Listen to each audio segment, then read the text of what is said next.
Hello everyone, मैं Ravinder, guest faculty of GP Badaun.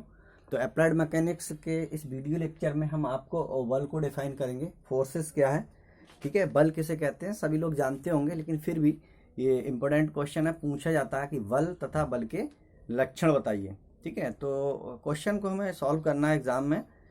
5 number में, 2.5 number में जो भी पूछा जाता है तो उसको एक लाइन पे मार्क्स नहीं मिलेंगे, हमको थोड़ा सा डिफाइन करेगा। इसका कॉन्सेप्ट सबसे पहले देखते हैं कि कॉन्सेप्ट कहाँ से आया बल का।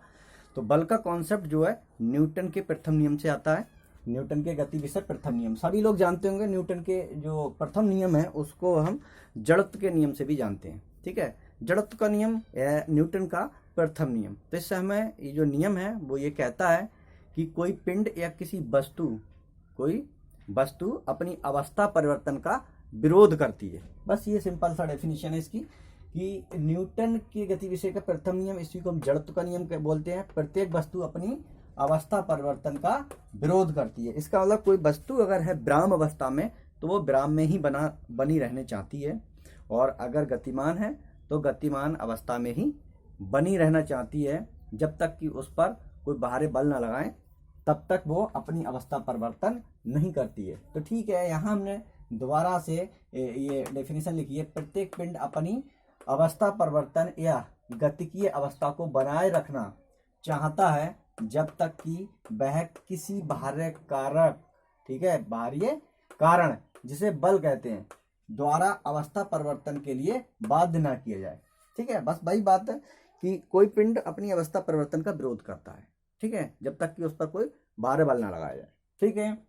तो ये जो नियम हमको बता रहा है इससे कॉन्सेप्ट निकल के आ रहा है। कॉन्सेप्ट ये निकल के आ रहा है कि इस नियम से हमें बल की संकल्पना या कॉन्सेप्ट का बोध होता है। इस में बाह्य कारक, ठीक है, बाह्य कारण या बाह्य कारक जो पिंड की अवस्था परिवर्तन के लिए बाध्य करता है, ठीक है, या करने का प्रयास करता है, को ही हम बल कहते हैं, ठीक।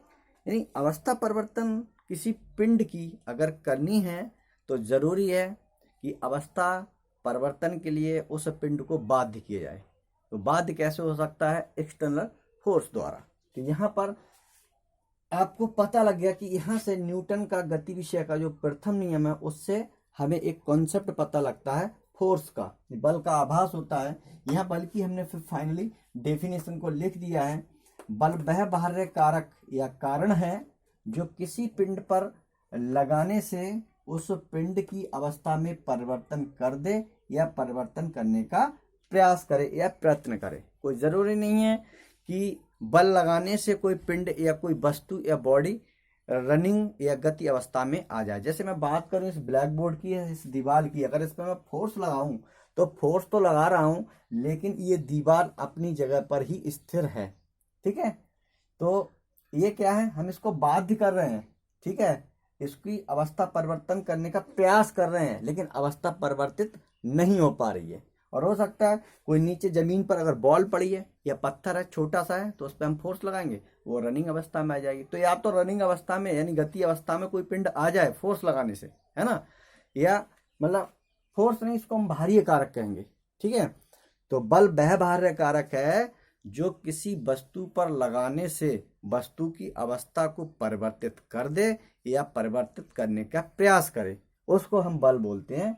तो आप ध्यान रखेंगे, बल वह बाह्य कारक या कारण है जो किसी वस्तु की अवस्था परिवर्तित कर दे या करने का प्रयास करे। तो बल के प्रकार देखते हैं। बल हम यहाँ पर मेनली 2 ही टाइप के देखेंगे। एक को बोलते हैं पुल फोर्स और दूसरा होता है पुश फोर्स। तो देखिए, पुल फोर्स को हिंदी में कणक बल बोलते हैं, पुश को बोलते हैं संपीड़न बल। पुश क्या होता है, यानी खींचने वाला जो बल होता है, ठीक है, किसी पिंड को खींचने वाला बल होता है, उसको हम पुल बोलते हैं। जैसे मैंने यहाँ पर ये जो डायग्राम दिखाया है, ठीक है, मान लीजिए कोई मेज है और उस पर ये एक कोई बॉडी रखी हुई है, कोई पिंड रखा हुआ है, ठीक है, और हम कह सकते हैं मान लीजिए जमीन पर रखा हुआ है और इसमें हमने क्या है, ये फोर्स इस तरह से खींचने वाला, ठीक है, तो हम कहेंगे पुल। पुल का मतलब कणक बल यानी खींचने वाला बल, ठीक है। तो खींचने वाला बल जो लगता है। और दूसरा हमारे पास होता है पुश फोर्स। पुश होता है दबाने वाला, जिसको हम बोलते हैं संपीड़न बल, है ना, दबाने वाला या धक्का। तो ये हमने यहाँ पर दिखाया हुआ है, ये हमारे पास है, ठीक है। किसी बॉडी को हम क्या कर रहे हैं, दबा रहे हैं, ठीक है, उसको धकेल रहे हैं।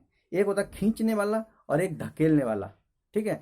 तो दो टाइप के ये फोर्स होते हैं, तो इसको आप बढ़िया से नोट करेंगे। और बस इस लेक्चर में इतना ही रहने दे रहे हैं क्योंकि बोर्ड पर जगह नहीं है। और दूसरा लेक्चर में हम इसको कंटिन्यू करेंगे, अभी आधा ही है, उसमें बल के प्रकार तो हमने यहाँ देख लिए, बल के लक्षण देखेंगे। तो ये टोटल जो क्वेश्चन अब आता है बल किसे कहते हैं तथा बल के लक्षण बताइए। तो लक्षण वाला दूसरा वीडियो हम बनाते हैं। तब तक के लिए थैंक यू।